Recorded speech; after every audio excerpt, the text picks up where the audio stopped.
Hi అందరికీ నమస్కారం. చందువల్ల ఆఫీస్లో family day continuation video part 2 ఇది. ముందు వీడియోలో కొన్ని ఎక్స్పీరియన్సెస్ చెప్పాను కదా.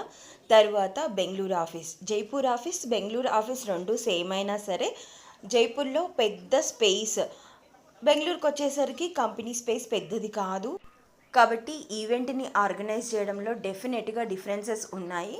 అయితే ఇక్కడ ఆ డిఫరెన్సెస్ వల్ల కాదు, కానీ నేను ఫ్యామిలీస్లో ఎలా చూసాను ఇంతకుముందు చెప్పాను కదా. కలీగ్స్ అంతా ఫ్యామిలీస్ని ఇంట్రడ్యూస్ చేసుకోవడం, ఆ ఈవెంట్స్ టైంలో ఫ్యామిలీ ఇంటరాక్షన్స్ జరగడం. కానీ ఇక్కడికి వచ్చేసరికి అన్ ఇయర్స్ గ్యాప్ తర్వాత అనుకుంటా ఫ్యామిలీస్ ఒకరికొకరికి పరిచయాల కంటే ఎవరి ఫ్యామిలీస్ వాళ్ళే ఎంజాయ్ చేయడాన్ని ఇష్టపడ్డాన్ని గమనించాను నేను. ఇది చూడండి, ఇక్కడ ప్లాంక్ మీద నడవాలి. ఇంతకుముందు స్క్రీన్ మీద చూసారు కదా, అక్కడ నడిచినట్టుగా అనిపిస్తుంది.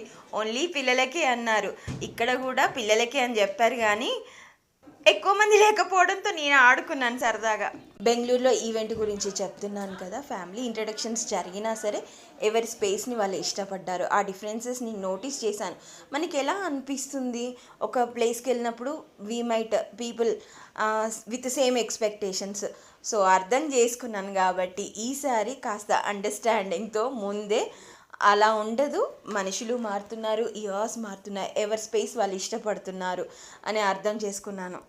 ఫ్లోర్ మీద ఆ స్టీల్ డాట్స్ అండ్ లైన్స్ ఉన్నాయి కదా, మా పాపకి ఐడియా ఉందా లేదా తెలుసుకోవడం కోసం అవి ఎందుకు ఉన్నాయని అడిగితే ఏమో తెలియదు అని చెప్పింది. సో తనకి ఇంకా చెప్పాలి తెలియదు అన్నప్పుడు, సో విజిబుల్లీ ఛాలెంజ్డ్ వాళ్ళకి, కనిపించని వాళ్ళకి వాళ్ళు స్టిక్ పెట్టుకుంటూ చూసుకుంటూ, that is the way, corporate office కాబట్టి ఖచ్చితంగా ఉండాలి, ఆ స్టాండర్డ్స్ మెయింటైన్ చేయాలి అని చెప్పాను.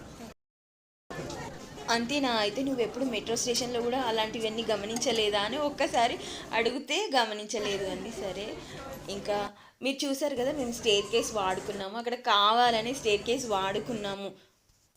అలా అని ఎన్నో ఫ్లోర్స్ మారలేదు, ఓన్లీ 1 ఫ్లోర్ చేంజ్ అవ్వడం కోసం అలా చేసామంతే. ఫ్యామిలీ డేస్ అంటే నాకు బోర్ అలా ఏం అనిపించదు, కానీ వెళ్ళినా ఓకే, నో ప్రాబ్లం అన్నట్టుగా ఉంటుంది, వెళ్ళకపోయినా ఓకే అని. మొదటిసారి పేరెంట్స్ కోసం, రెండోసారి బాబు కోసం, మూడోసారి పాప కోసం వెళ్ళినా సరే ఈసారి సరే వాళ్ళు అప్పుడు చిన్నప్పుడు పెద్దగా గుర్తుకుండదు, మళ్ళీ ఒక్కసారి పెరిగారు కదా, సో ఒక్కసారి ఎక్స్పీరియన్స్ జరుగుతుంది అన్నట్టుగా వెళ్ళాము. ఇప్పుడంటే పెరిగారు, కానీ చిన్నప్పుడు నాన్న ఆఫీస్కి వెళ్ళి ఏం చేస్తాడంటే లంచ్ బాక్స్ తినేసి వస్తాడు అని చెప్పేవాళ్ళు. ఇద్దరు పిల్లలు కూడా నాకు సేమ్ ఆన్సర్ చెప్పారు షాకింగ్లీ. అంటే బాబు 4 ఇయర్స్ ఉన్నప్పుడు అడిగితే అదే ఆన్సర్, పాప 4 ఇయర్స్ ఉన్నప్పుడు అడిగితే అదే ఆన్సర్. మీ ఇళ్ళల్లో ఏం ఎక్స్పెక్ట్ చేస్తారు?